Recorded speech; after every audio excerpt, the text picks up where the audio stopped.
Good late afternoon, everybody. Today we will be watching the unrated version of Step Brothers today. And let's just go ahead and we'll jump right in. So we'll start with the tradition first. Antisocial Commentary number 12, Step Brothers, action. Yeah, all right, cool. All right, so right now, I am at 000000. The duration of this unrated version is 1 hour, 45 minutes, 26 seconds. Excuse me. We are going to push play in 3, 2, 1, play.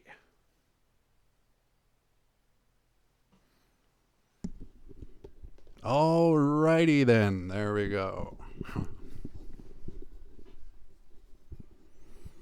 Let's get this podcast started. So, we have the movie Step Brothers from the year 2008. Go figure, most of these movies are going to be from when I was still kind of a teenager, all that shit.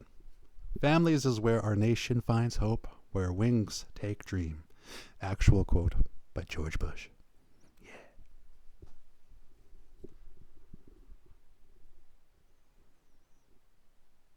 See the Apatow name right there? Around this era of comedy movies, the Apatow name was huge.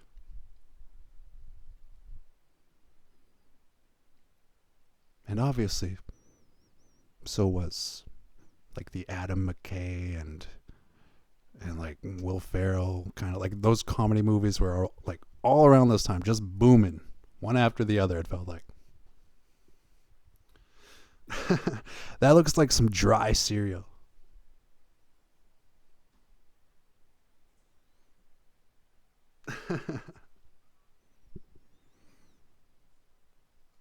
Will Ferrell, just jacking it. But yeah, that was a lot of cheese on those nachos, man. But I totally get it. I love cheese. Speaking of pizza,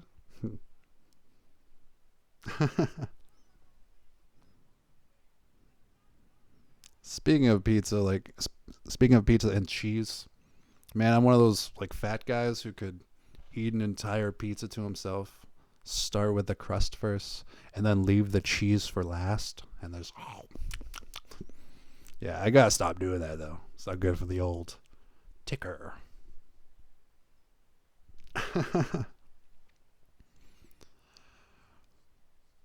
Yeah, for this scene, they do really make that Mary Steenburgen look beautiful, though, that's for sure. Well, she is beautiful, but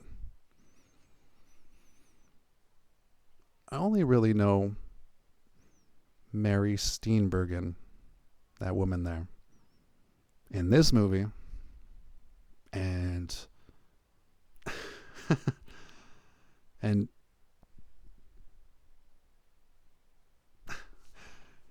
she plays Will Ferrell's son in the movie Elf as well. So it's pretty cool to see her play Will Ferrell's mother twice or something like that. And apparently she's only like 14 years older than Will Ferrell. That's some movie magic. It's like when Sally Fields and Tom Hanks were in that stand-up comedy movie as like romantic interest. And then they were in what you call it there, Forrest Gump as mother and son. Movie magic.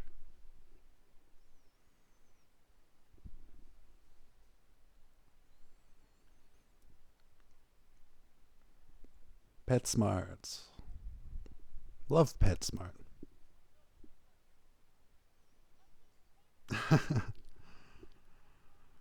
The reason I was thinking about PetSmart there is like, I think I'm going to become a snake guy. You know, last time I was at PetSmart, I saw this sweet snake. I might have to get it. Feed him a bunch of little mice and stuff. Heck yeah.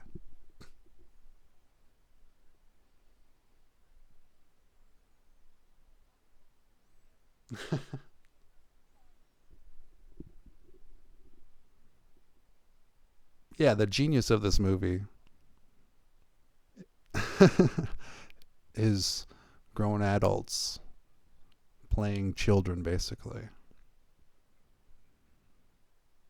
And it's totally relatable throughout the entire world.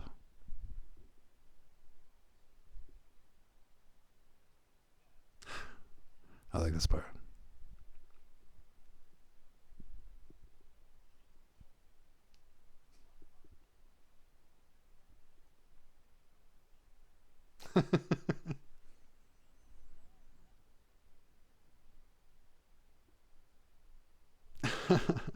But yeah, man, this is like there's so much relatability to this movie.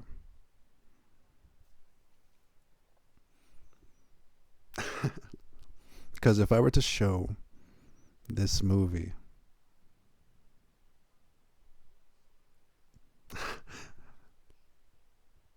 if I were to show this movie to my brother who's like 16, for example, and he's already seen it, but after seeing it, you can kind of tell the way he felt about it. Just one second.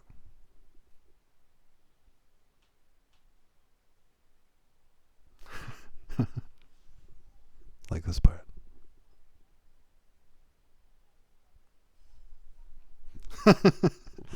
But yeah, if, like, for example, if I were to show my little brother this movie, he would see the adults basically playing children, and then, it would kind of, I think it would kind of like inspire him to kind of go out on his own in real life, if that makes sense. So that's why I think there's a certain positive energy that can come from watching this movie, not just the laughter as well, which is also positive energy.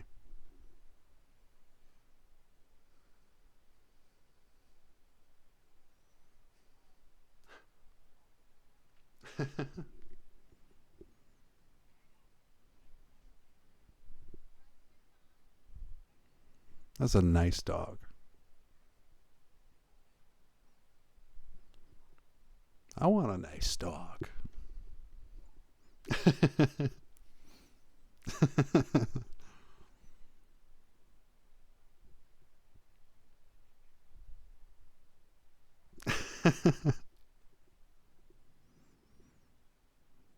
I love how nice she is. But that's sort of like the contrast. They kind of like, they let what you call it, they let these guys walk all over them as parents. Like, what I mean? They should have been out of the house in their 20s. And yeah. That's the beauty of this movie. Step Brothers. Hell yeah. In French, the title translates to brothers in spite of themselves.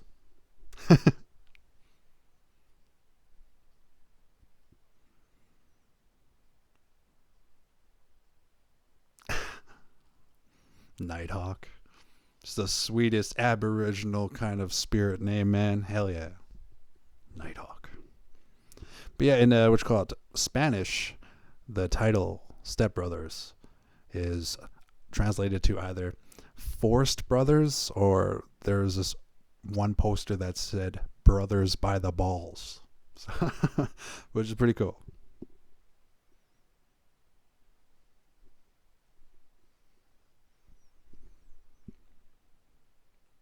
This movie made roughly 120 million plus worldwide, roughly. And can't remember, but I think it was it a $65,000 budget or something? Yeah, 65,000 or 60,000 $65 million to make, and then like they made 128 million back worldwide.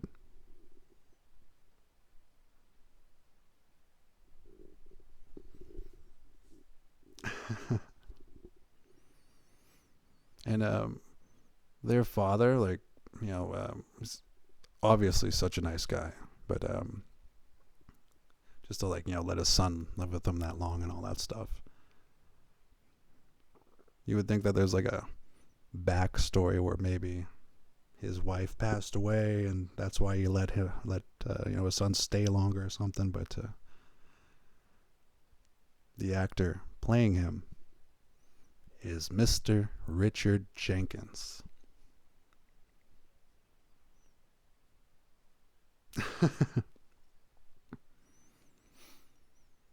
I would, excuse me, I would call Richard Jenkins a legend, but I use that word way too much. So I'll say Richard Jenkins is one of my heroes. He's a really good actor.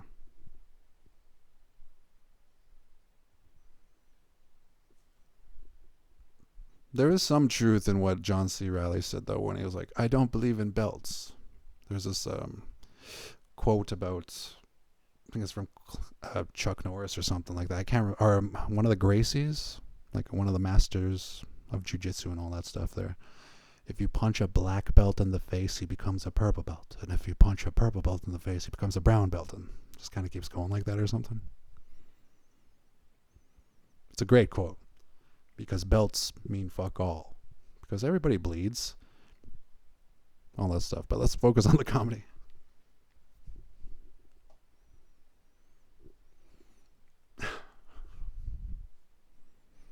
That blue juice that Will Ferrell is drinking looks so much better than this pop that shall remain nameless. Me too. I've also been called the songbird of my generation.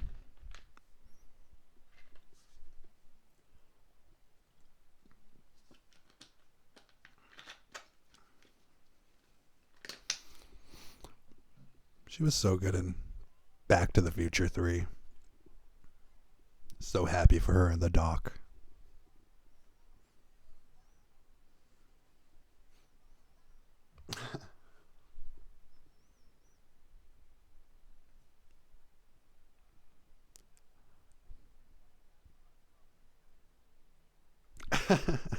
That pouty face that Will Ferrell makes at the dinner table while the parents try to talk him down.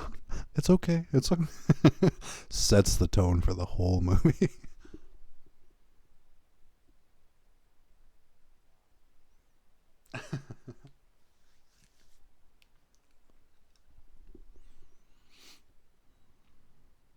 Yeah, that Richard Jenkins, like, he's really good in 6 Feet Under. He's really good in The Cabin in the Woods. He's really good in Killing Them Softly. That was a good role by Richard Jenkins. Very good supporting actor in that movie. Very good supporting actor in this movie.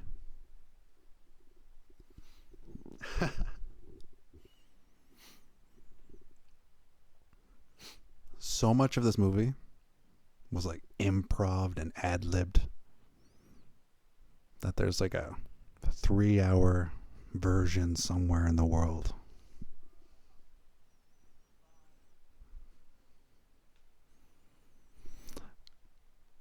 That part right there where he said the house is built in 1835 by General Custer.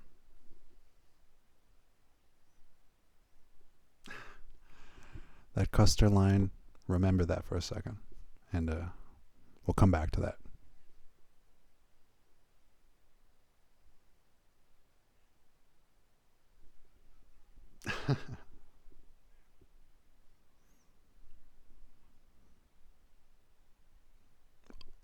Honestly, the only reason I ever wanted a house was because I wanted a drum set. Still want a drum set. Can't wait to have one eventually.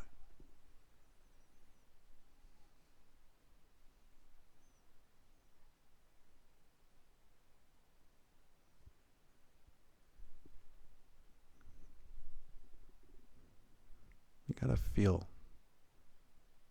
feel for these parents. It's like they just care too much.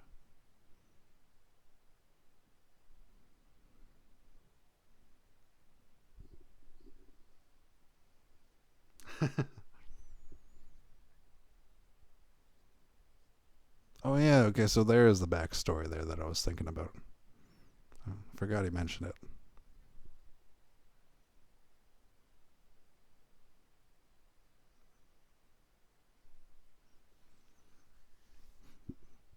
I'm surprised they left out Will Ferrell's real father in this movie, right?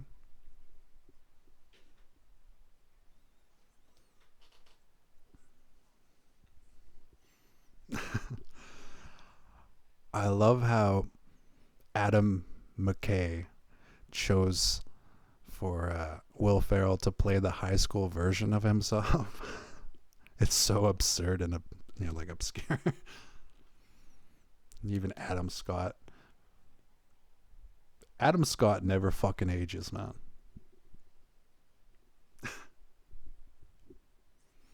Like I swear to God, I saw like an episode of what's that? Severance or whatever it's called. Like I saw like half of that first season. It was okay, a little bit too weird for me, but Adam Scott looks the exact same now, and you might know Adam Scott from this movie or wherever. I know Adam Scott from Hellraiser Bloodline. So fucking good. Check out Hellraiser Bloodline if you ever get a chance.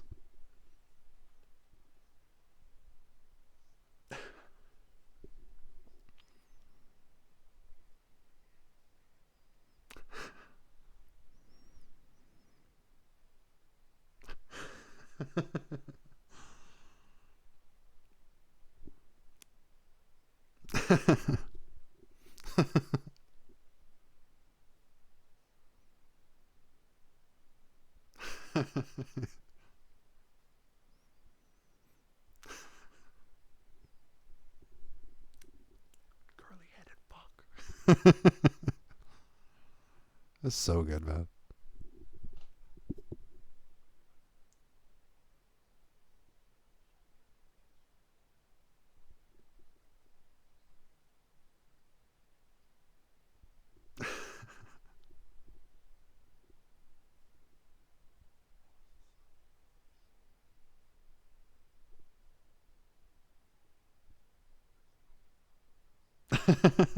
I love that part.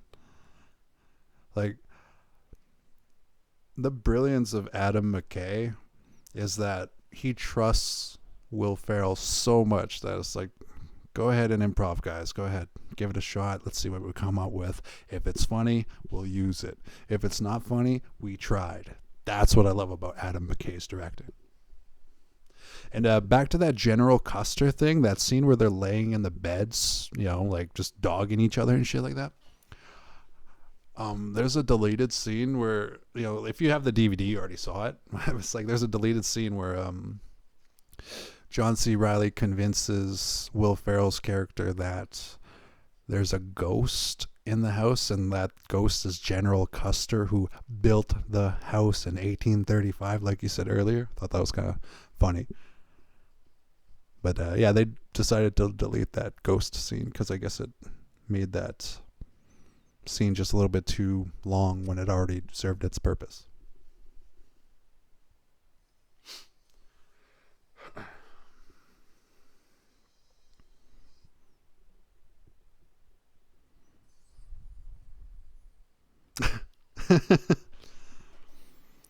One of my friends growing up, like like I was lucky enough to have a house, and he left his drum set at my place, and I didn't take enough advantage of that drum set. I should have been playing it 24/7, but at the same time, I was just a kid, lived with lived with my mother. I didn't want to play too loud, all that stuff. So, but I had excuses for not playing drums, I guess. But I should have played way more. And yeah, yeah, that's a beautiful drum set. The drum set that my buddy left at my place was like a pearl drum set.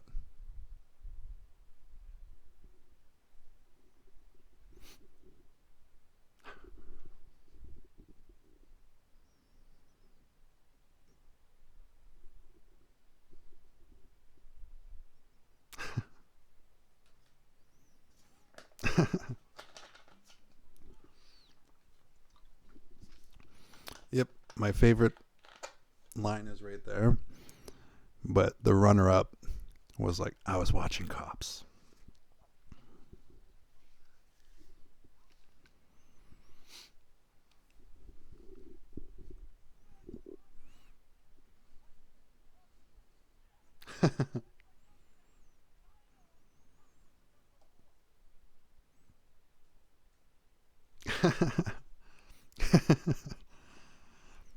I love how we knew all along, that Cops doesn't start until 4. I'm scanning the room. That's what I'm doing right now. I'm looking for obscure things in the room, like that tiger picture in the background. This nutsack here apparently cost $10,000 for the, for the prop department to make, instead of using Will Ferrell's actual sack. I think if they're like, hey, Will Ferrell will give you 10 grand to put your actual nuts on the drum set, they might have, but it's always the danger of nicking something.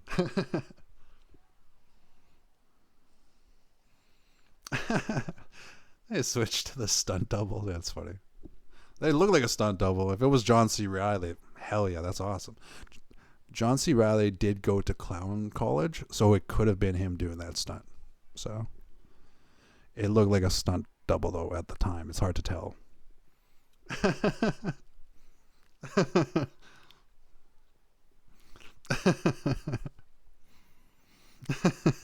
That neighbor's beautiful dog.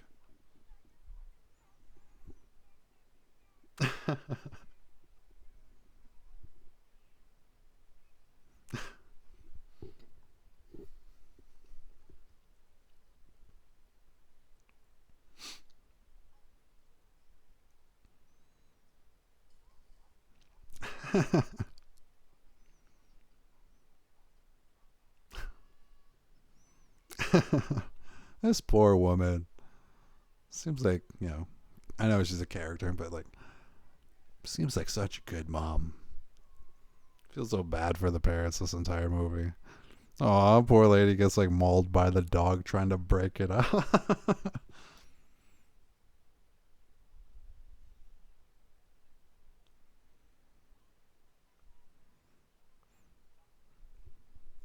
Maybe he has a suit on, right?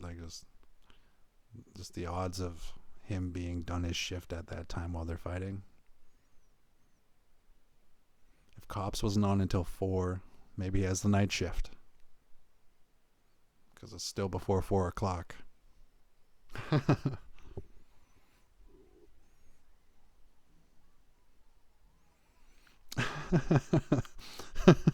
way he was screaming rape. Jesus.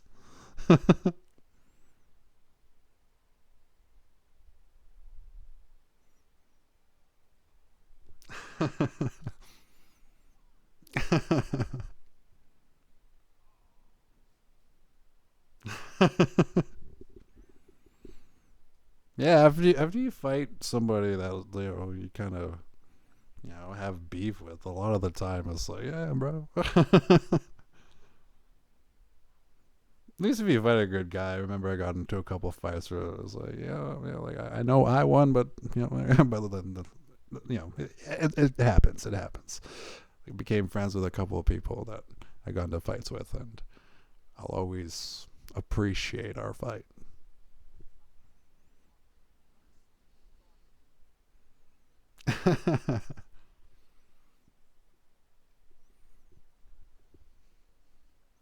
This is a sweet shirt.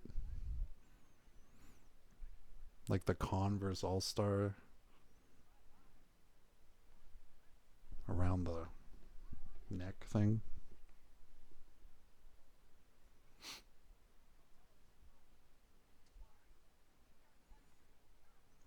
Mountain Dew. That's a cool shirt too, actually.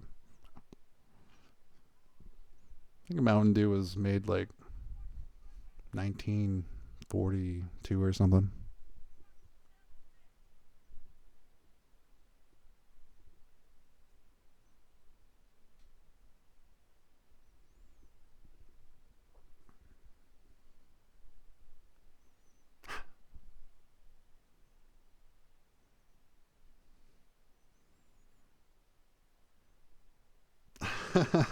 I love the absurdity of them both having issues with sleepwalking.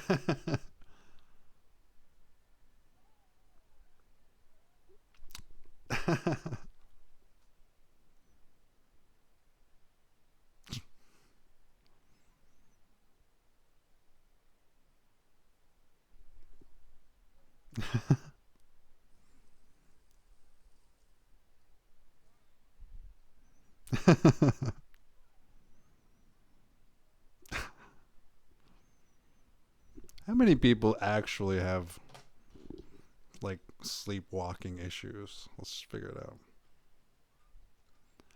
What percentage of people are true sleepwalkers?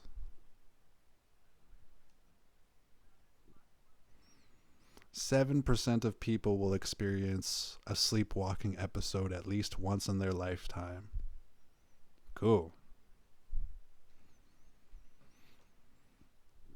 So if you go hang out with 11 people, one of them is, or, maybe not 11, maybe more than that, like 12 or something. You hang out with 12 people, one of them is going to be sleepwalking. At least, once in their life, whatever.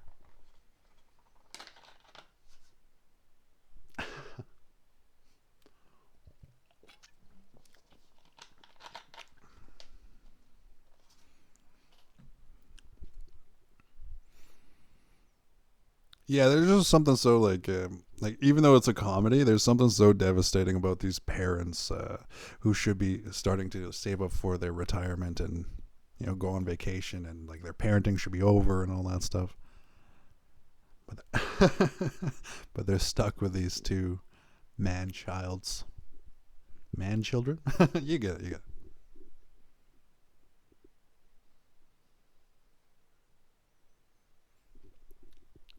There he is.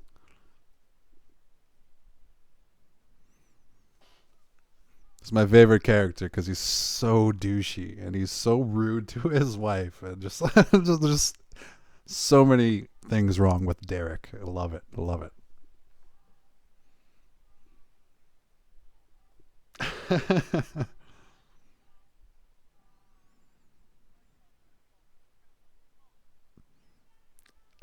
Even though I know that these kids in the back seat, like it's their 15 minutes of fame or whatever. Maybe they're famous now. I don't know, but just the way that just what I mean, like that douchiness that Derek has, it kind of like rubs off on that one kid when he's just like smiling away singing. It's funny.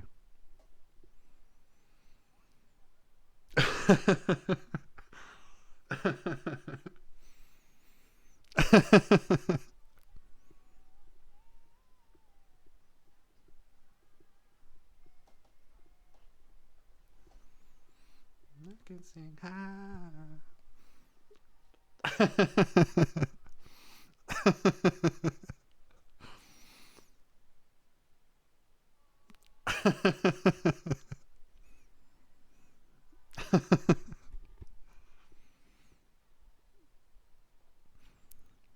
But yeah, they set the tone for Derek right there. Selfish. The way he trolls his wife, just.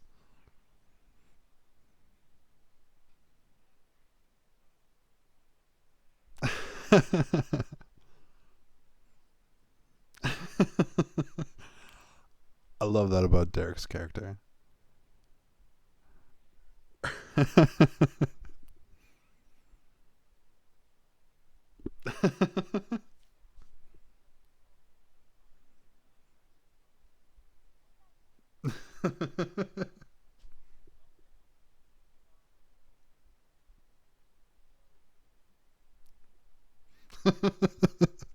So douchey. That's what I love about Derek. He's always trying to impress others. Shit like that is just.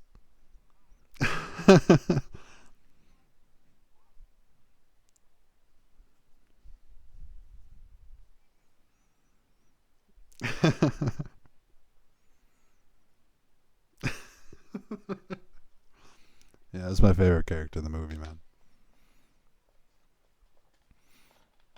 I think I already said this, but Yeah, man, that man never ages, dude. Still looks the exact same like he did in Hellraiser Bloodline, and like that he does in Severance. It's crazy. Richard Jenkins is just in love with his son-in-law. Hell yeah.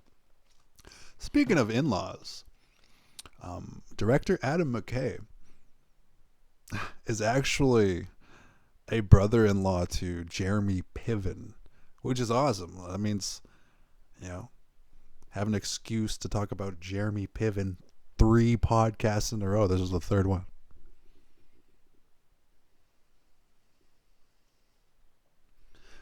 I actually didn't know that when I did the podcast for The Other Guys, which was actually directed by Adam Mckay as well.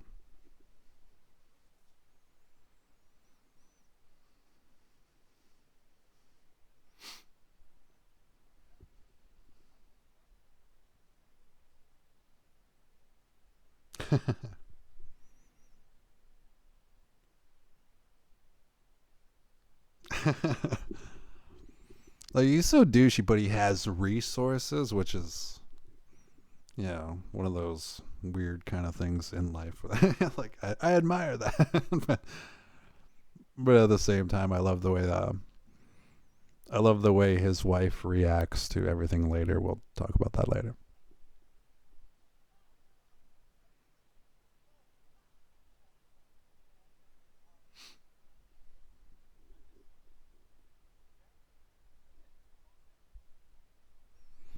I love that little bit of a Heineken commercial there. I was looking at that. What kind of Hustler magazine is that? Let's see if we can get the issue. No, couldn't get the issue or the date.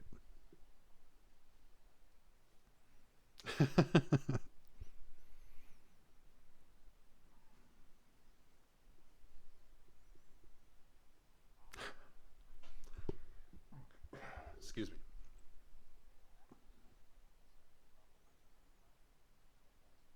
Oh, I've met people like that before. I remember I was at work, and like this one douchebag I know, and you know, he came in and he like just started telling me how much money he made, and it was one of those like antagonizing kind of, well, I made this much, and it's like, dude, fuck off. Why you gotta be a douchebag?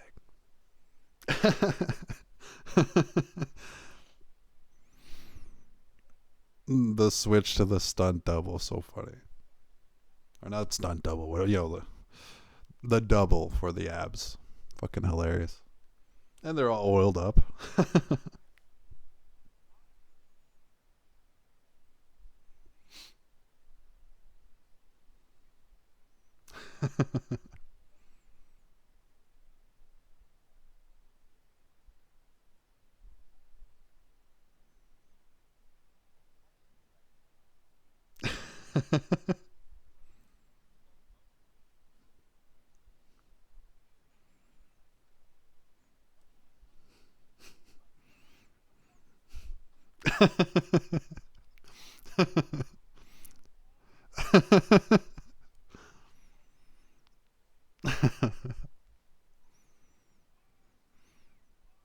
The way he calls out mom.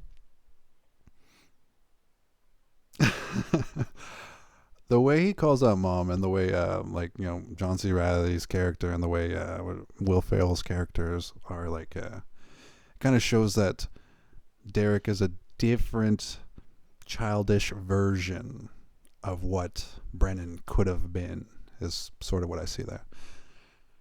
And this woman is hilarious. Her name is Kathryn Hahn. She ad libs a lot of lines in this movie.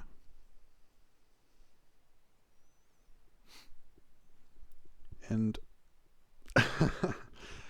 and honestly, I looked at her IMDb today, and the picture she has on her IMDb, like, she looks so fucking hot in it, like now, you know, like she's still hot there.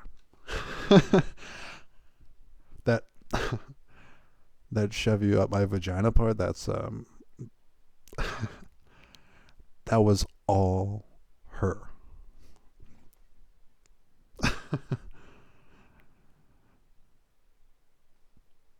was all Kathryn Hahn.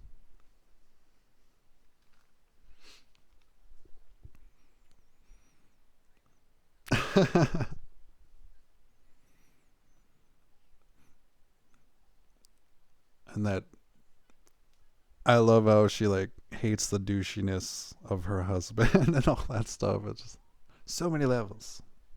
Two.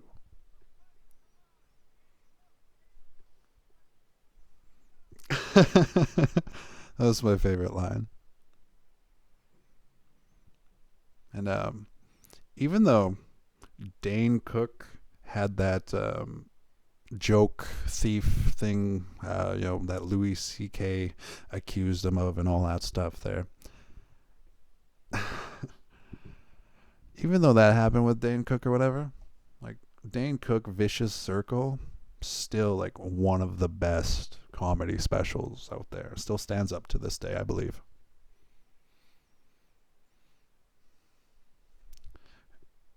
And there's another Dane Cook special. I can't remember which Dane Cook special it is, but go look it up. There's this really good bit about the movie Heat and how he wants to, fire a gun in broad daylight and be like, "Where's the van?" Go check it out. Just search Dane Cook, "Where's the van?" or something like that, and you'll probably find that bit. It's so fucking funny. Respects, Dane Cook.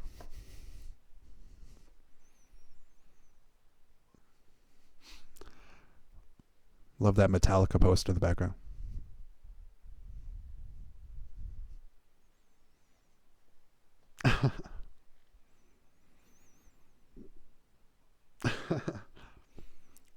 Apparently Randy Jackson actually signed that sword. And after this movie, so many people were giving Randy Jackson swords to sign. That's hilarious.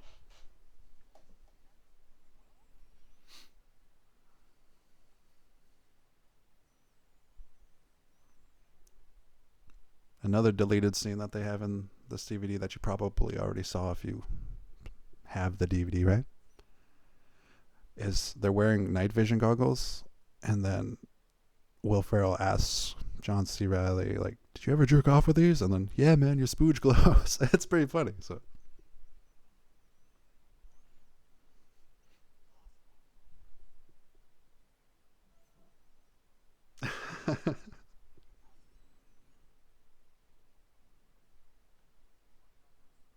John Stamos.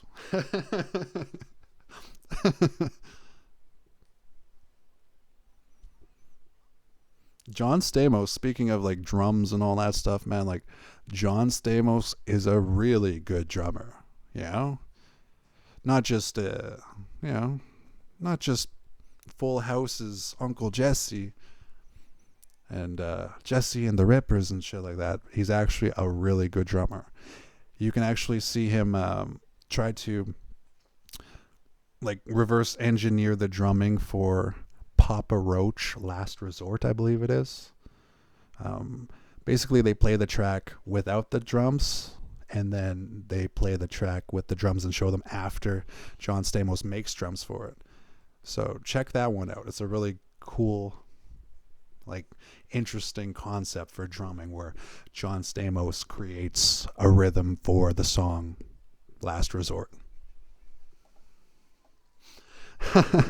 They're watching Above the Law with starring Steven Seagal. So good.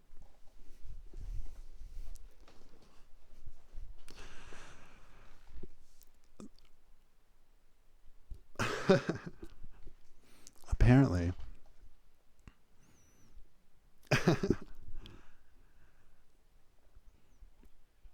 the book that the mom is reading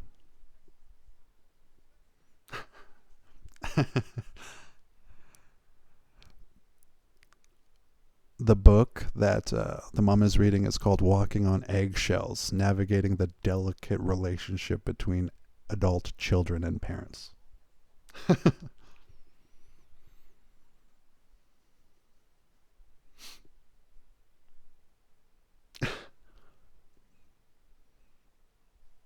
It's like kids waiting for the approval. It's funny. And speaking of bunk beds, like one of the reasons this movie exists is because of bunk beds. I don't know. There was some like somebody mentioned to Adam Mckay, like on a set or something like that, about bunk beds, and this idea of like two brothers fighting over bunk beds or something like that was what inspired an idea of like, hey, stepbrothers. Is what I heard.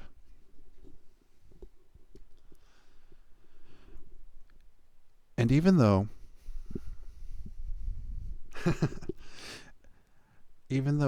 John C. Reilly and Will Ferrell have said that they don't really want to do a Step Brothers 2 or something, they might, but at the same time, I think they should do a Step Sisters.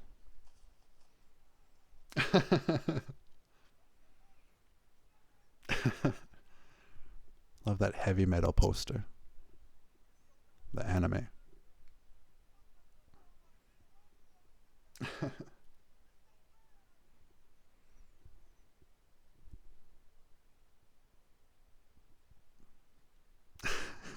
Slaps it.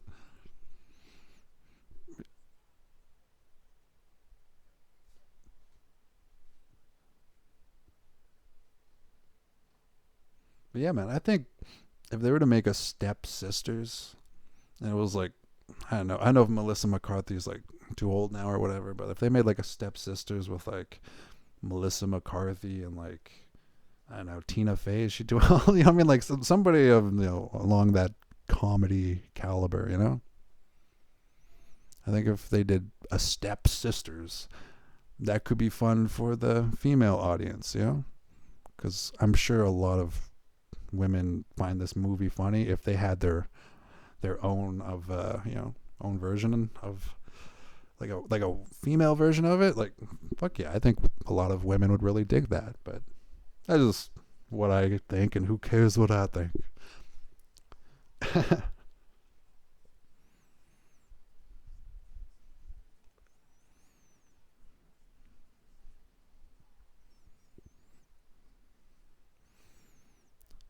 Never wore a tuxedo to a job interview, but I wore like a suit and tie before.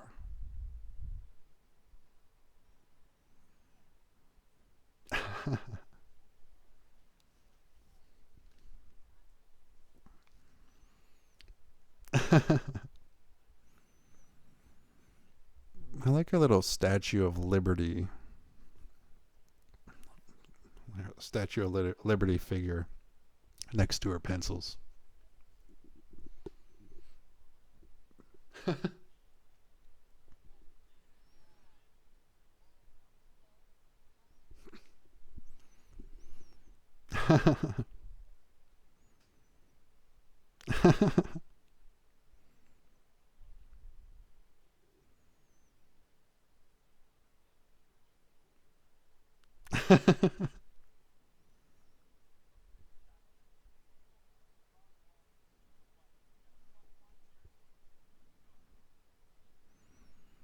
I would marry Oprah for the money. I would, I'll check it.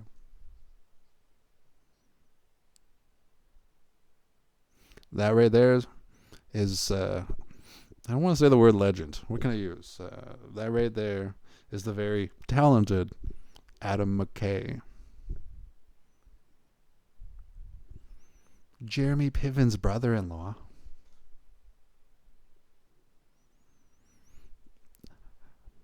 But it's hard to believe that man directed like these awesome films. I'll only mention the ones that I really, really love. We got Don't Look Up, The Big Short, Anchorman 1 and 2, The Other Guys, and Talladega Nights.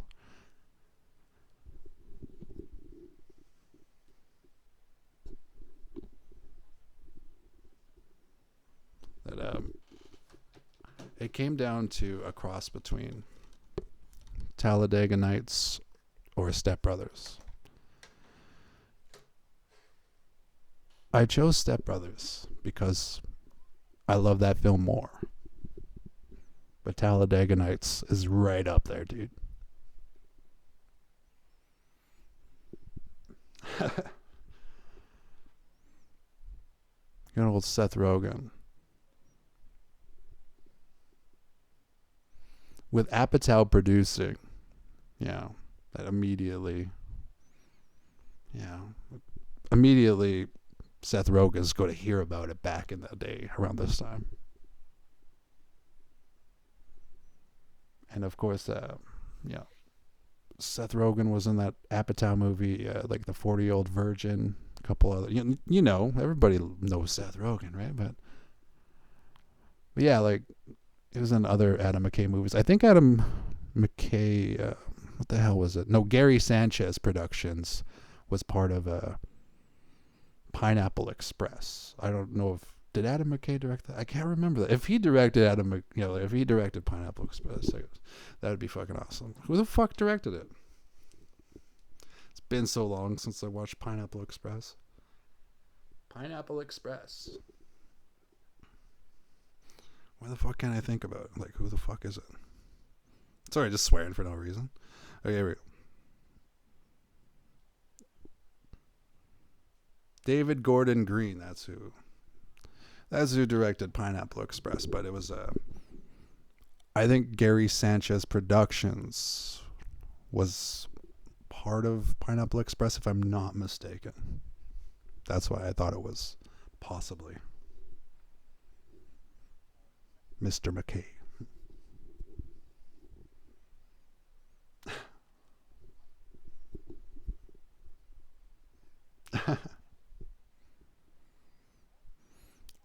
So I recently saw a podcast with John C. Reilly and Steve-O. And John C. Reilly is attempting to take his character Dewey Cox from the movie Walk Hard to like on tour. Like he's trying to make some kind of like comedy / music tour, if I'm not mistaken. Maybe he's already doing it, but yeah, apparently he's working on that, if I'm not mistaken. And I think they're even trying to bring back Dewey Cox.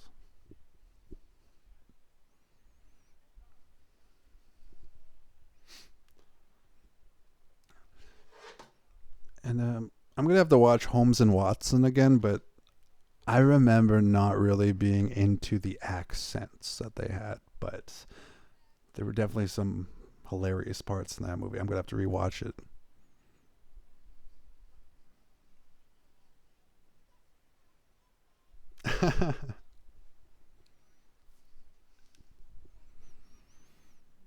Suburban white neighborhood with that girl saying essay. That's hilarious.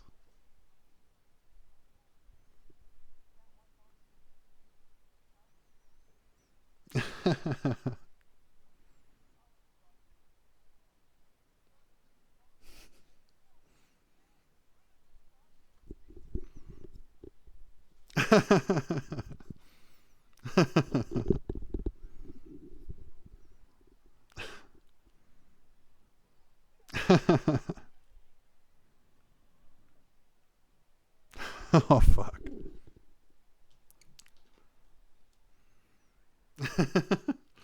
I want to see what the dog shit was made out of. What was the dog shit made out of in Step Brothers?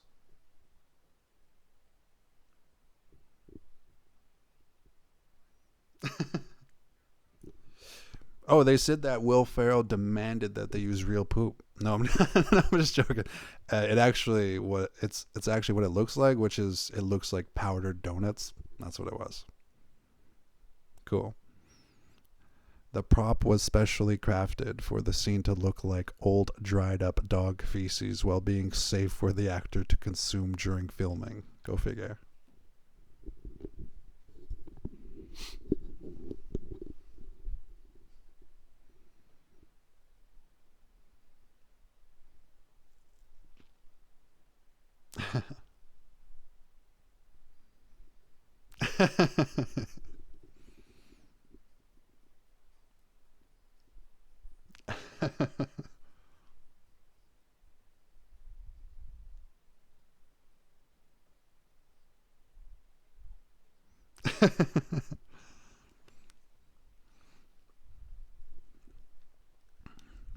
I guess if you would pick an antagonist in this movie, it would be Derek, I guess, right?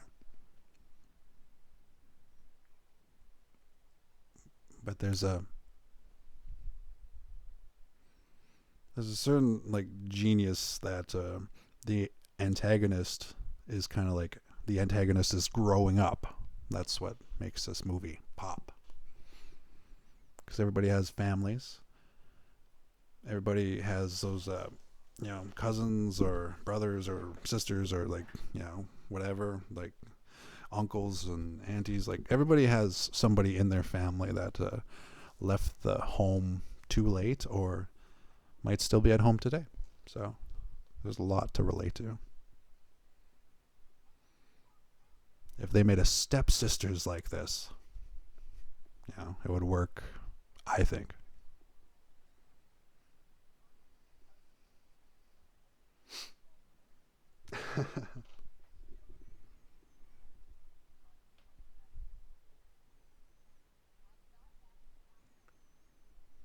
Oh, another Richard Jenkins role.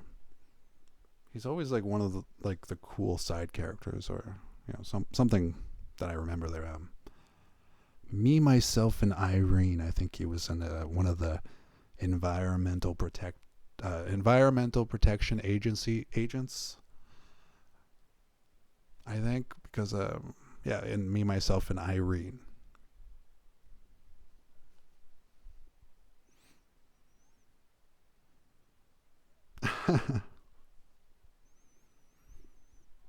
That Chewbacca mask reminds me of a Halloween episode of South Park.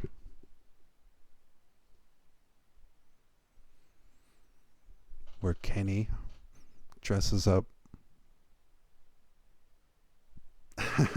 where Kenny dresses up like the bad robot in RoboCop 2, and then Wendy dresses up as Chewbacca and she wins the costume contest. So funny in South Park.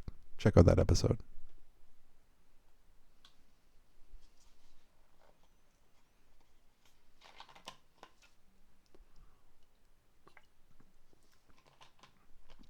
I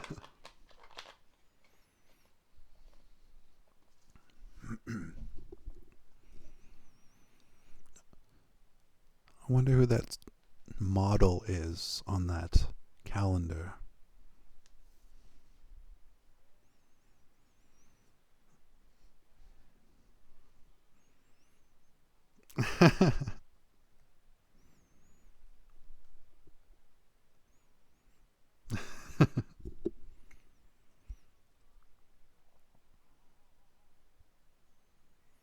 Will Ferrell is a good singer though, like for like an actor and all that stuff. Hell yeah.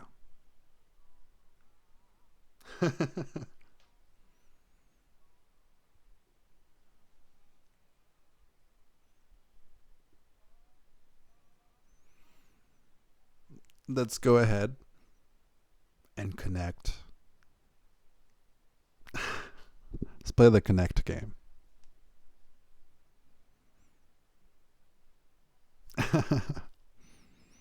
The last movie I did a podcast about was The Hangover. We're going to connect The Hangover to Step Brothers in a couple steps here. Here we go. Todd Phillips directed The Hangover. Todd Phillips also directed Old School, which Will Ferrell was in. Will Ferrell was in Old School, and Will Ferrell is in Step Brothers. Quick connection. But there are a lot of ways to connect these two movies, because you can connect The Hangover, Heather Graham, Boogie Nights, John C. Reilly, right? There's a lot of ways to connect this movie with the other movie that I watched in the podcast before this.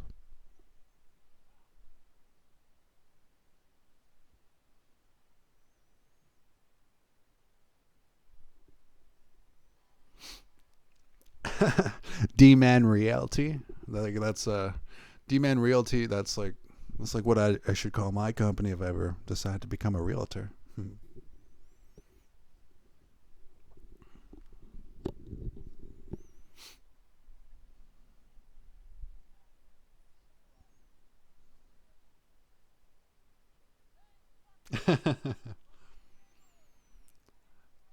Very bold of Will Ferrell.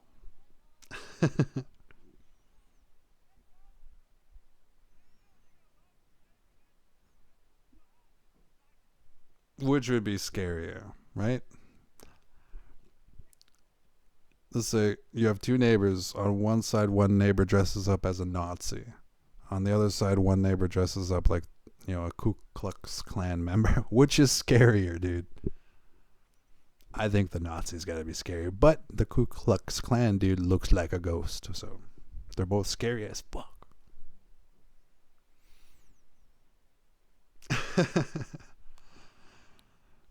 I love that Bruce Lee shirt. When Han scratches his face with his claw. Tastes his blood.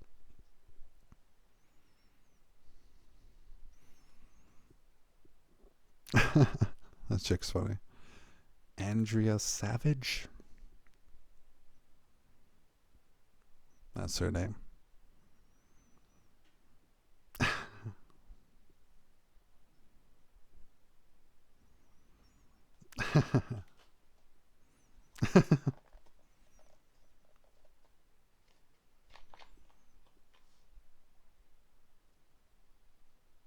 But she thought about it. Oh, that's a Mad TV guy, Phil Lamar, I think his name is. Phil Lamar. Derek talking black is so funny.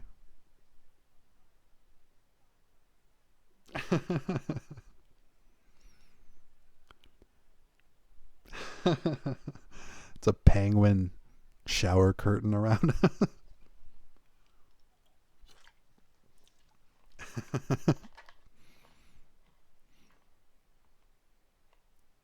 World famous RJ Posner? I can't see that. The sign handwriting looks a little bit funny. And I know how to read handwriting, so I know how to, but I couldn't see it then.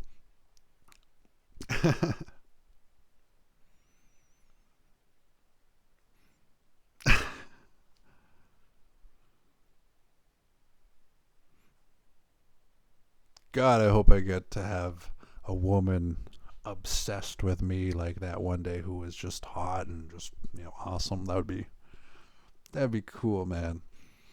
It's like that relationship in The Hangover where Stu, hooks up with Heather Graham there.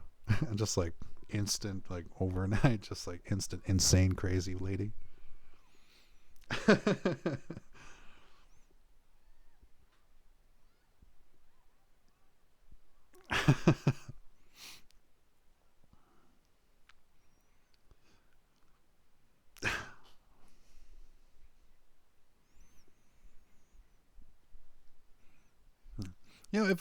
If Step Brothers was still relevant and all that stuff, I would ask John C. Reilly, did your character lose his virginity in the bathroom at that RJ whatever porterhouse? I don't know what it said, but the restaurant in the movie Step Brothers.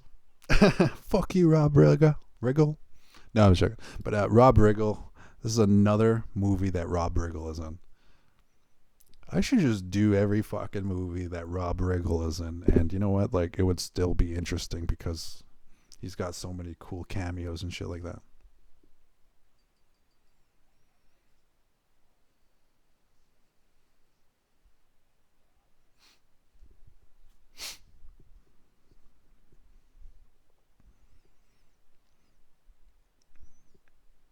Jockey on a horse, number 9 in the background. Wonder who that's supposed to be. So loves his son-in-law. It's awesome. Reminds me when I was like in my 20s, and like my father would get along with my sister's father of her children, like more than me. I'd kind of feel like, what the heck? But nah, I get it. Make everybody feel like family. It's kind of a unspoken common courtesy between in-laws and stuff like that. So even though I haven't seen them in a while or anything like that, we're all, love my sister, love my dad. Okay.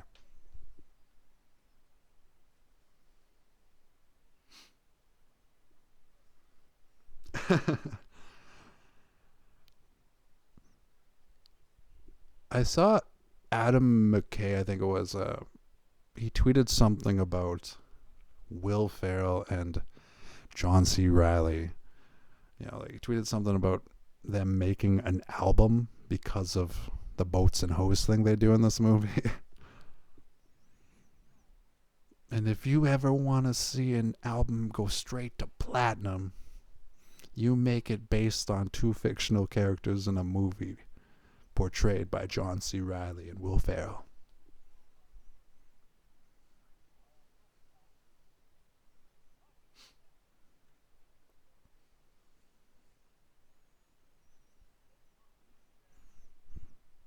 This restaurant has a horse racing theme or something.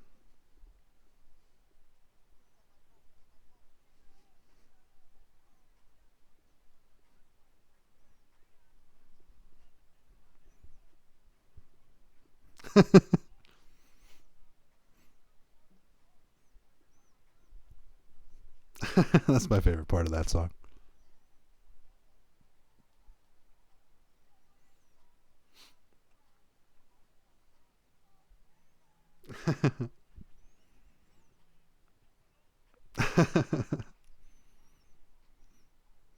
Very lonely island.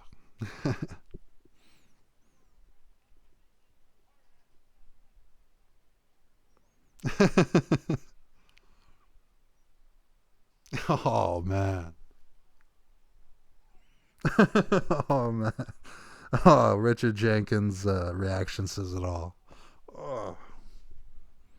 Oh, I feel so bad for those parents. I know it's a movie, but I'm a parent myself, so.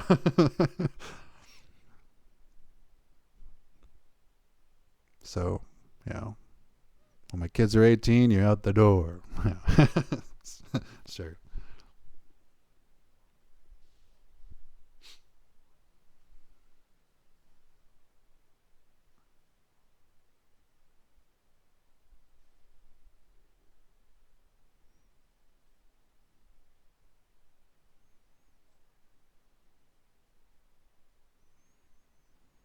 Aw.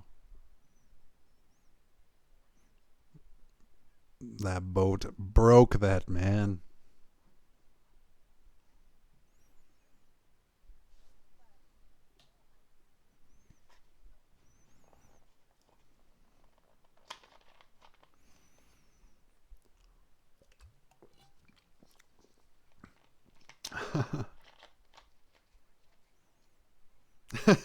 Calls him a goon. Fuck yeah. That's funny.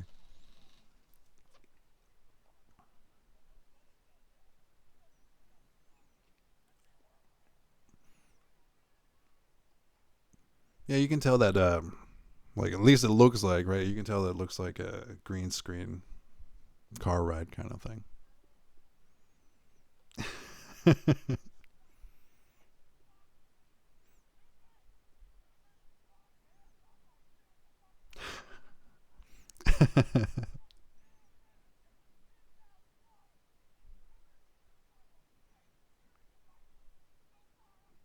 Oh, God. I've only had to argue with stepfathers like twice or something. I once had a big argument with a step grandfather, um, and like the weird thing is like the stepfather that I argued with, like he's dead now, and the step grandfather that I argued with, he's dead now, and like it's kind of weird that you know I have mixed feelings on just like like at the end of the day though, it's like rest in peace and just like thank you for being part of my life. But back to the comedy here.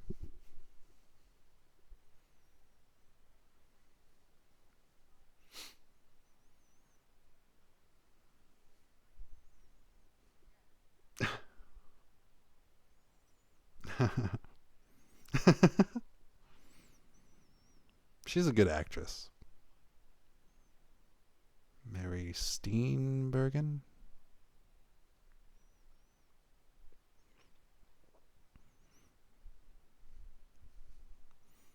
I've never eaten at the Cheesecake Factory. Next time I go to USA, I will.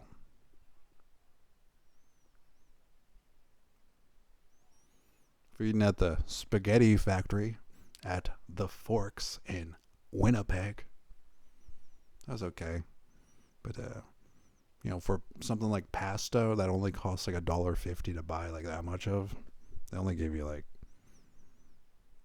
a proper serving.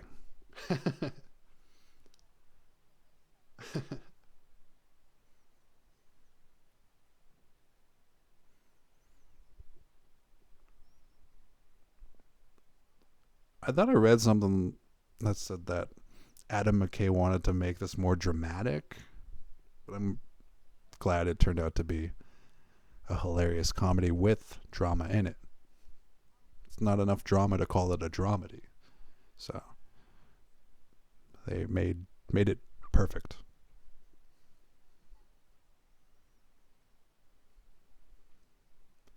Excuse me.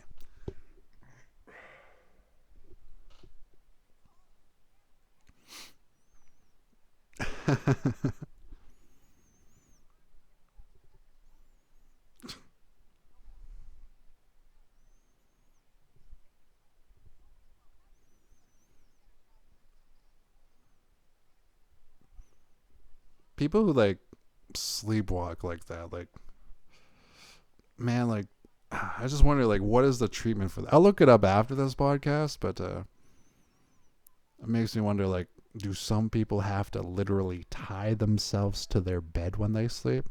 I'm willing to bet probably. And then, like, is that a treatment for it to tie yourself to the bed?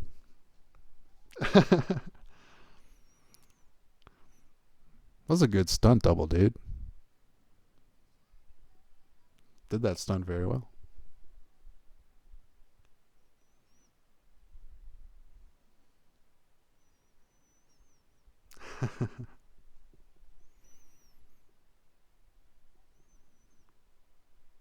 The psychotic and very beautiful character that Kathryn Hahn plays.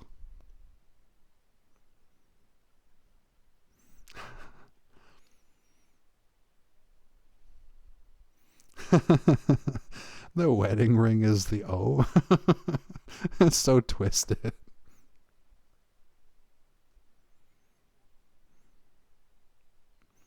I love how she dresses more and more like busty and more attractive because she's doing it for Dale there instead of Derek.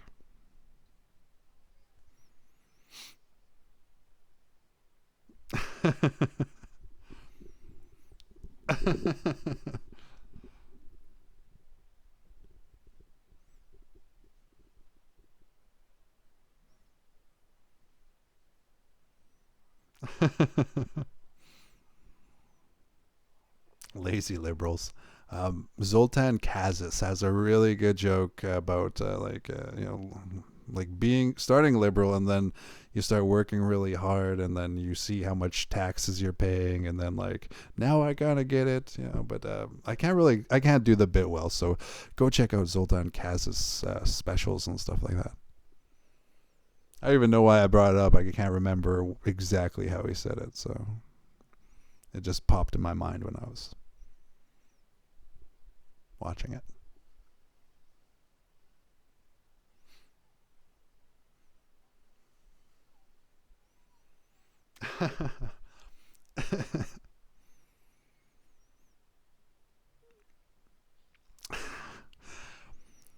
I love how selfish and oblivious Derek is because of his selfishness. Like, they're fucking like right in front. Like, it's such a good joke. One can argue this is a really, really, really inside joke because John C. Reilly is inside her right now in the character world. All that shit. It's funny.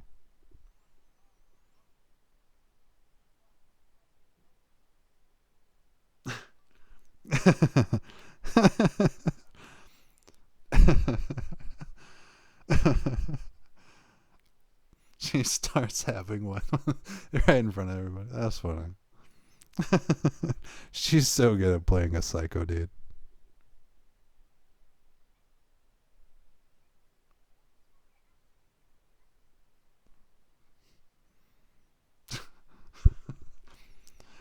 Derek's selfishness rubbing off on the children. That's funny.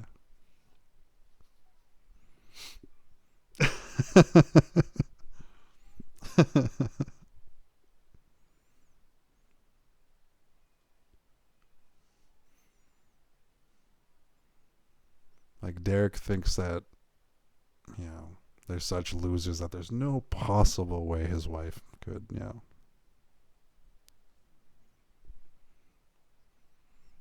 Chad Michael Murray. Is that the guy in Sullivan's Crossing with Tom Jackson and stuff like that?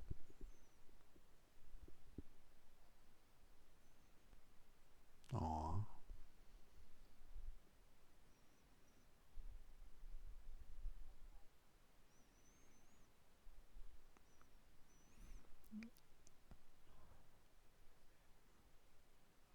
And that part right there, though, like parents breaking up because their kids don't get along together. It's a very rare occurrence, but it does happen in the real world once in a while.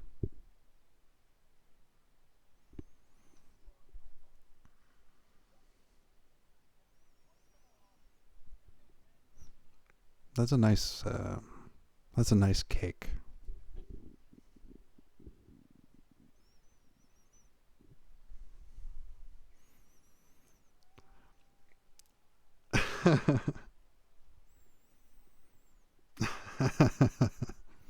Oh God.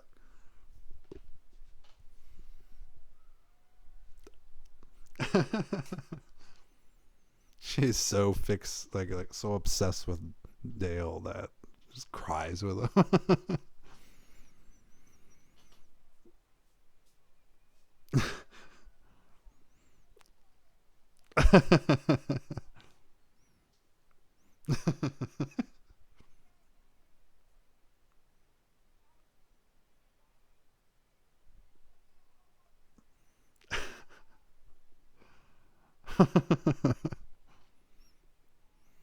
That's a good song. Who gets the family Bible? Very good song. Who sings that song? I've heard it so many times in my life, and I don't know who sings the original. Who sings that song? Who gets the family Bible? Who is the original? It is Willie Nelson. Okay, I was gonna. Oh wait. Okay, so yeah, Family Bible was written by Willie Nelson and recorded and made a hit by the country singer Claude Gray in 1960. Willie Nelson later recorded his own version in 1971. But yeah, that version didn't sound like Willie Nelson. But I don't know, man. Fuck. I'm going to go listen to it right after this.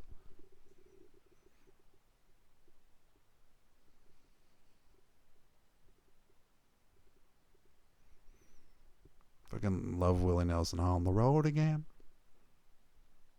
Just can't wait, kid, on the road again. Making music with my best friend. All right, awesome.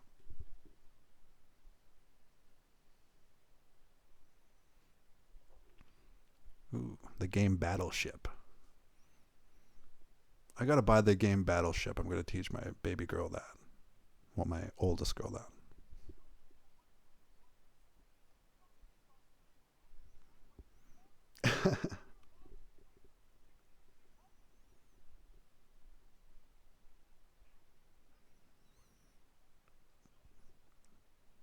Native. There's a like a license plate that says native on the wall there. I always keep trying to look in the background when I watch movies and commentate.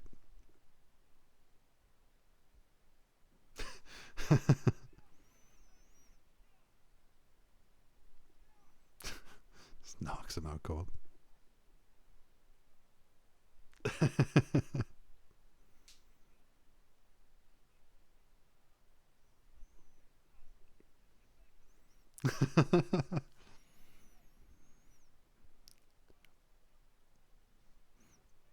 Yeah, I mean, if you were going to commit a murder, I think you'd rather be on cold case files than forensic files, because forensic files means that they definitely know who, but then cold case, once in a while, though, keep it cool. No, I'm joking. Oh, speaking of cold cases, dude, there was some sad news there. Like, Ted Bundy has, like, another victim. This woman went missing like 50 years ago, and they just discovered by DNA that Ted Bundy killed this lady like 50 years ago, and it's fucking devastating, dude.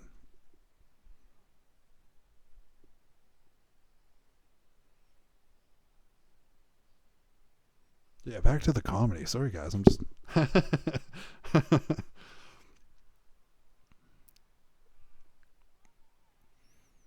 Yeah, the chemistry between these two. It's like they've been brothers all their lives.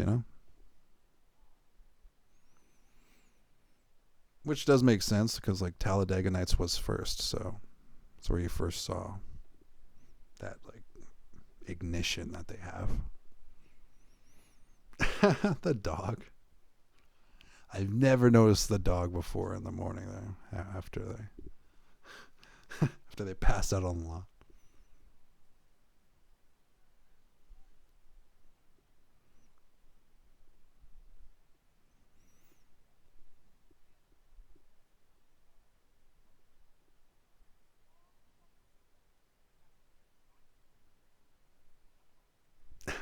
I wonder what shirt is Will Ferrell wearing? Who is that?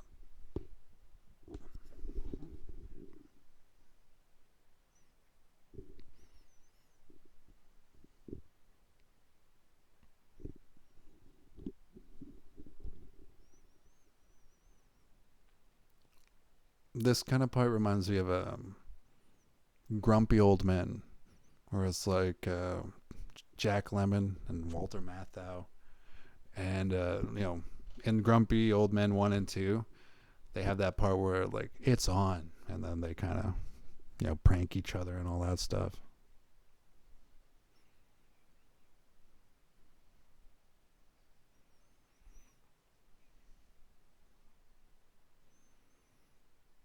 Or I guess earlier when they were doing the makeup thing and all that stuff.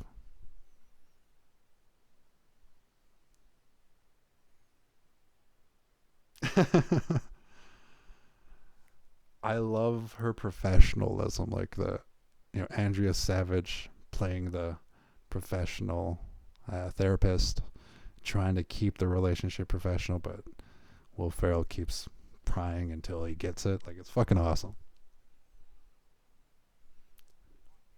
There he is. I guess that's a easy way to connect The Hangover to this movie as well. Ken Jeong. I forgot he was in this movie. Ciao. Ciao. So cold.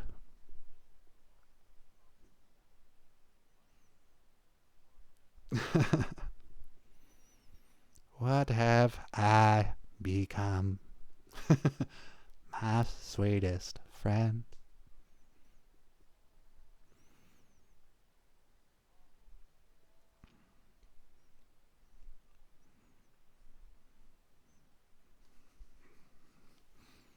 Yeah, my first apartment was like a studio. It's all right there, and then the bathroom's attached to it. It was just, yeah.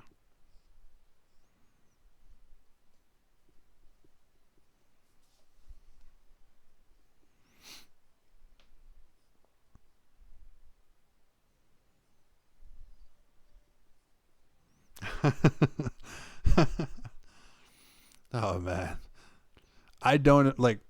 I know you make your shower dirty from doing this, but if you run out of toilet paper and like, oh crap, if you absolutely run out of toilet paper, I mean, I hop in the shower. I don't know, I know what everybody else does. I don't know why you use the sink, but it's funny. And that right there was too much information.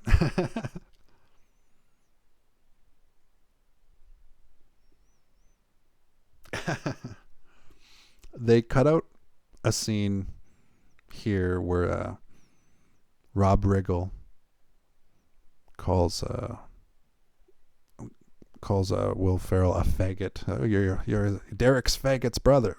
But they took that out, I think, to make it more PC, I think, or something. Man.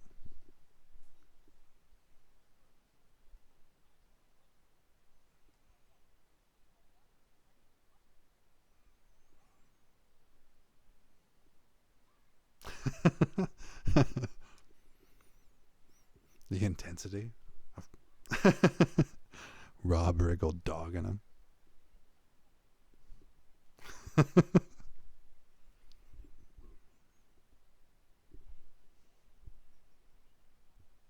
It's a really nice red tie.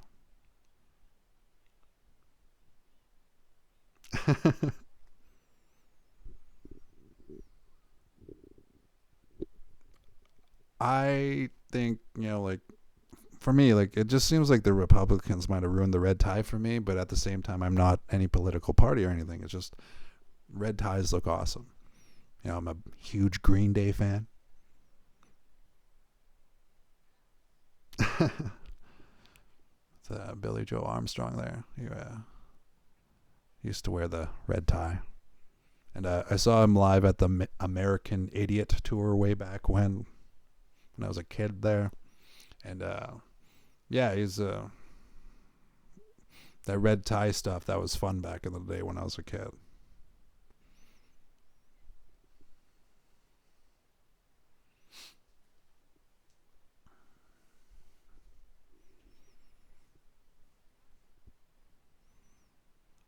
So yeah, was it like the Catalina Islands or whatever it was, and like I think Adam Mckay just like loved the scenery of it, and it is really beautiful where they are filming.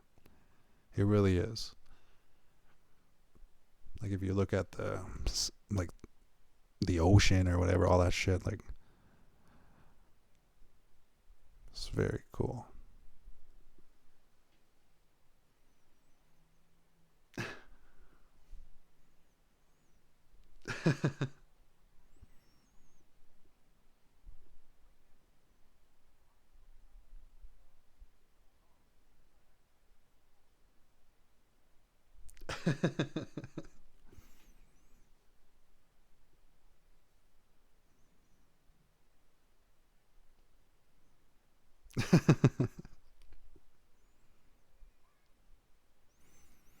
Horatio Sands, is that his name? I can't remember, but Horatio something, and he's hilarious in the movie Tomcats.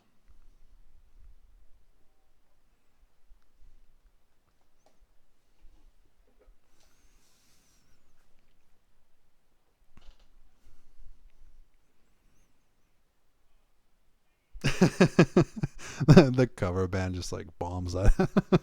That's so funny.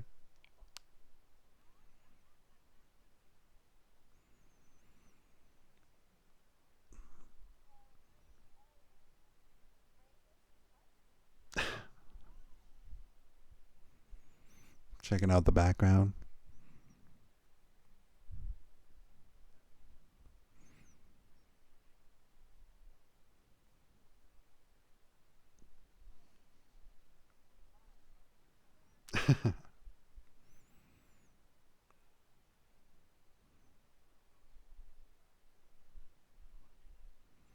How much are night vision goggles? Not like I would ever use any. I can go night hunting.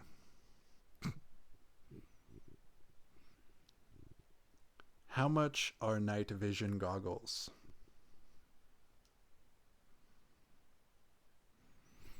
Ooh, Amazon.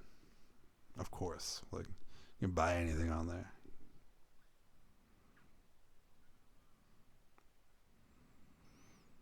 Let's see. We got the Akaso Seymour 200 night vision goggles, 4K full color night vision binoculars for $329. Or there's one on sale for $119. Cool. So yeah, they range, obviously. Like everything has a price range. The better, at least the better end is supposed to be more expensive. Sometimes that's not always the case.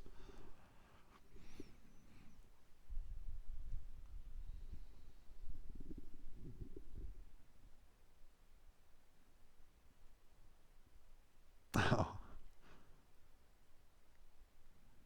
I can feel her emotions when that happened there, man. Like I'm not gonna cry because she's not crying. But if she started to, I could. Is that Matt Walsh? Holy shit, that's Matt Walsh. I never noticed Matt Walsh was in this movie before. Matt Walsh, of course, from The Hangover and like Old School, bunch of other comedies. Really good actor.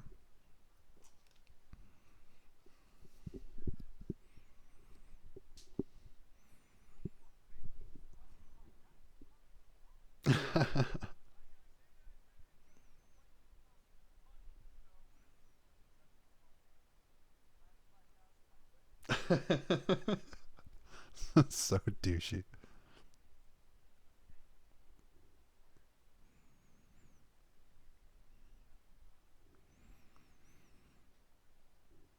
This movie is really sweet too. Like I like, like this part here.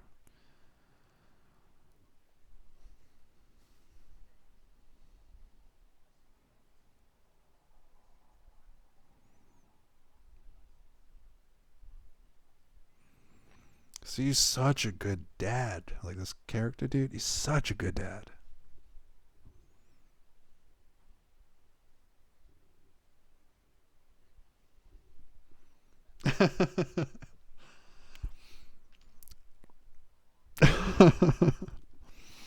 Richard Jenkins.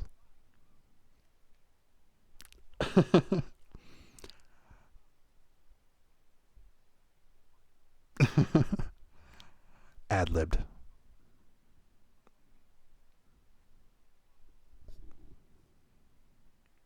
Richard Jenkins ad libbed that. And it's a brilliant scene. Hilarious and sentimental. Underrated actor.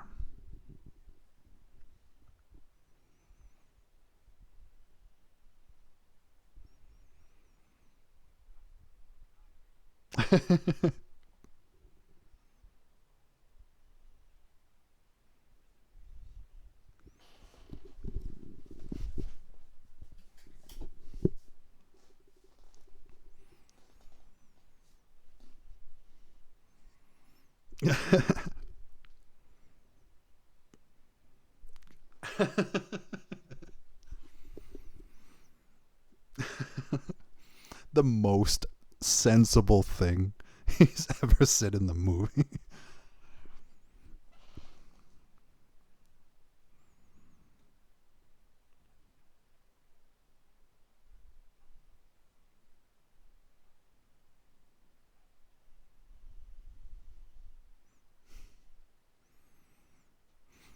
Oh, that character loves his son so much. That's awesome. Love it.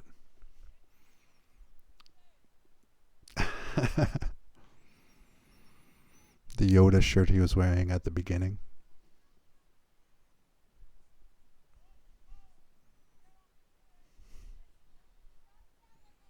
Aw.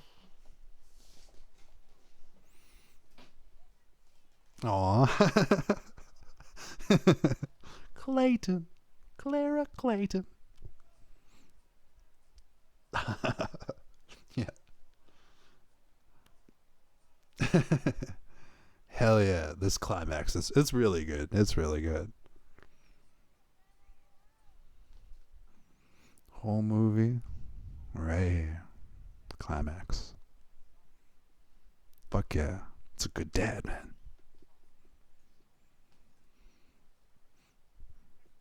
Richard Jenkins has this in common with Kevin Costner. They both play good dads on television. Because Richard Jenkins has 6 Feet Under in this. Kevin Costner has like Molly's Game in Yellowstone. Good dads.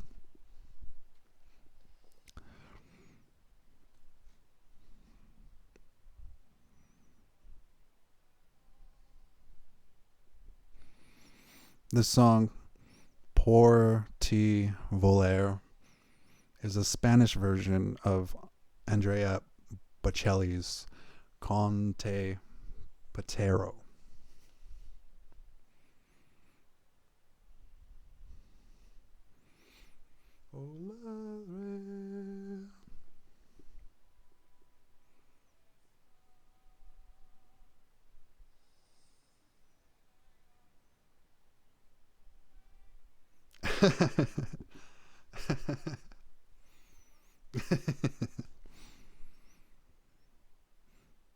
Love how they're doing the flashbacks.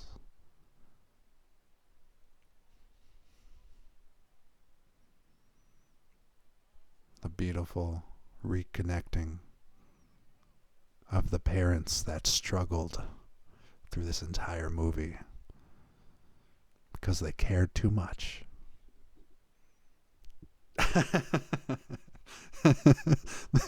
This fucking lunatic is hilarious. I love her so much.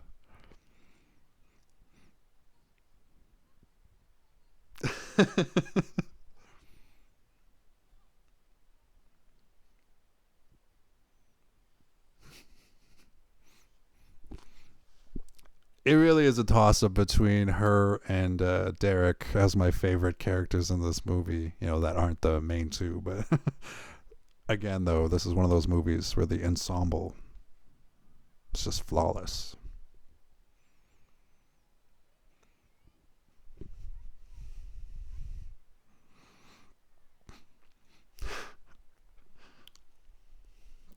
That part was like the sweetest.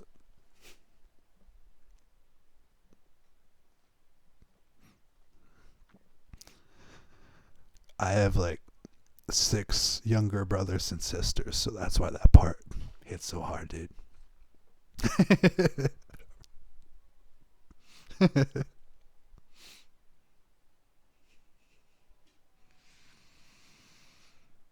Man, I was feeling it right now. Tough guy Rob Riggle.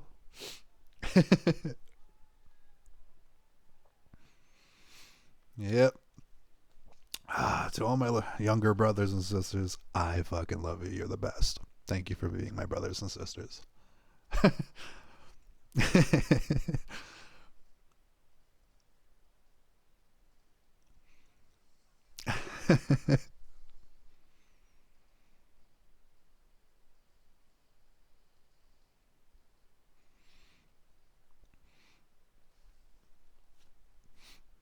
I should have dedicated this to my brothers and sisters, but this podcast, I mean, but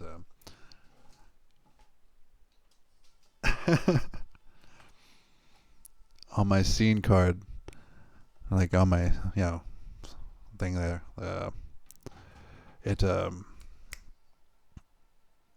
actually has Adam Mckay's birthday in it. I don't know if I said that, so I guess that's who I'm dedicating this podcast to, just for making this wonderful film.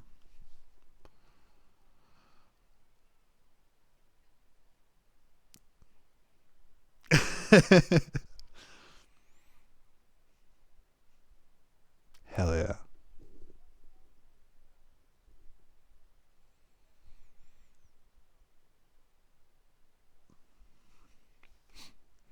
This part where he loves his brother again.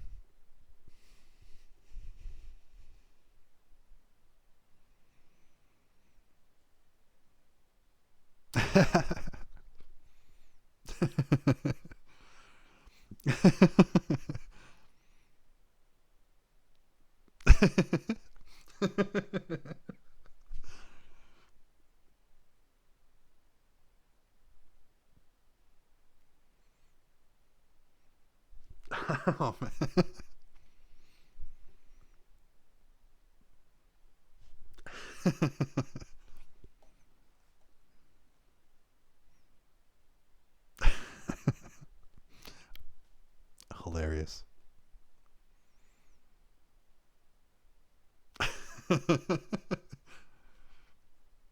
All the mixed feelings between them. That's so funny. So funny.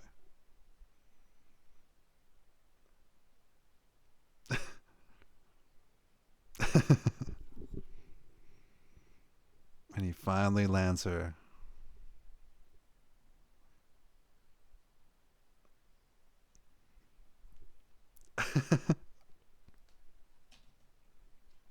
Oh, one sip.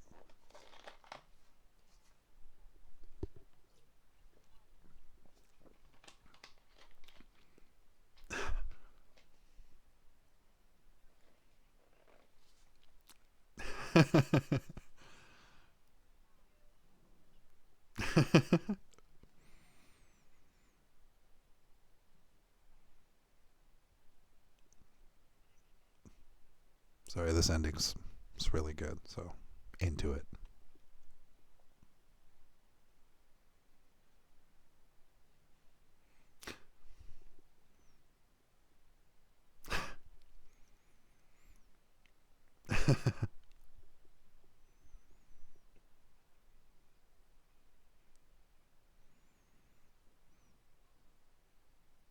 But yeah, there's such a sweet ending to this.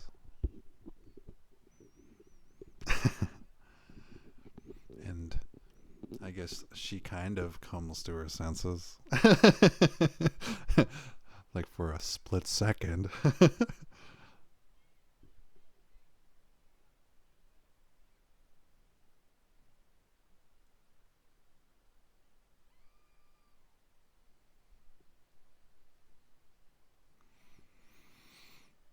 Oh, yeah. That's a good movie.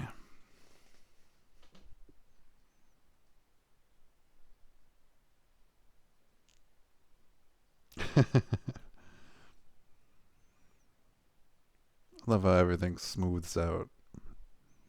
Like, Derek was kind of here, and like Brennan was kind of here, and then everything just evens out. And structurally, good story.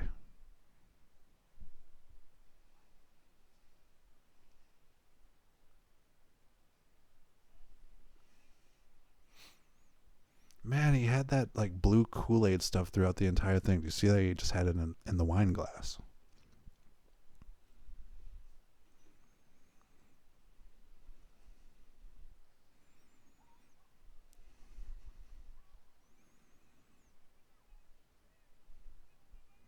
But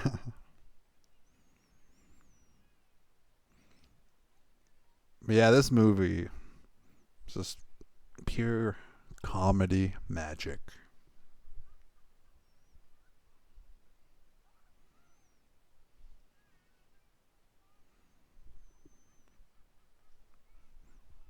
Man, there's like 7 different hustlers in this thing, and we couldn't see any issue. That's good, I guess.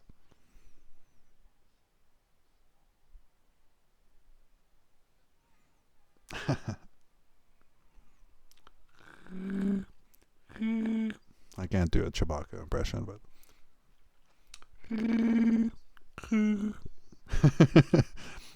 well, there it is, ladies and gentlemen. We watched the unrated version of Step Brothers, and I can't remember if there's a blooper reel right here, and as well as a blooper reel on the special features of the DVD. But yeah, just phenomenal cast, really good director. Because oh, here we go. That's the part I was waiting for, where they pull the Matrix on these kids or something, if I'm not mistaken.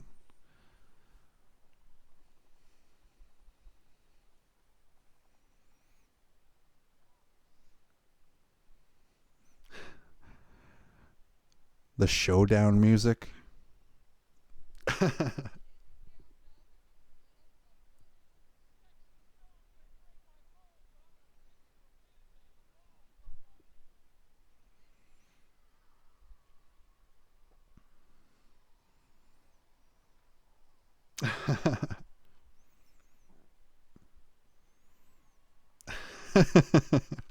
Man, these kids must have had the time of their life filming with Will Ferrell and John C. Reilly, some sort of like Matrix fight, like when Agent Smith goes after Neo kind of style.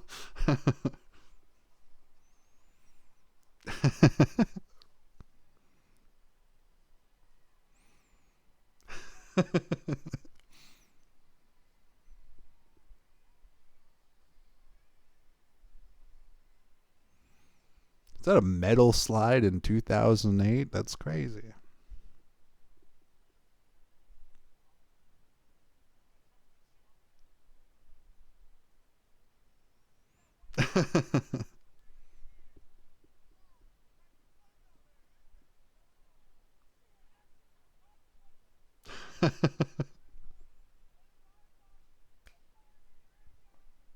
Hell yeah, we do.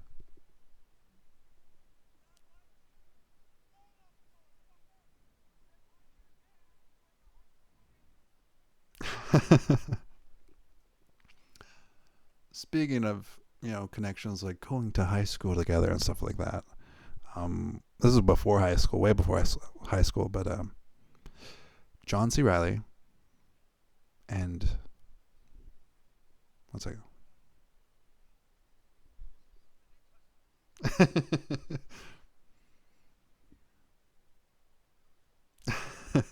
Still worried about his drum set.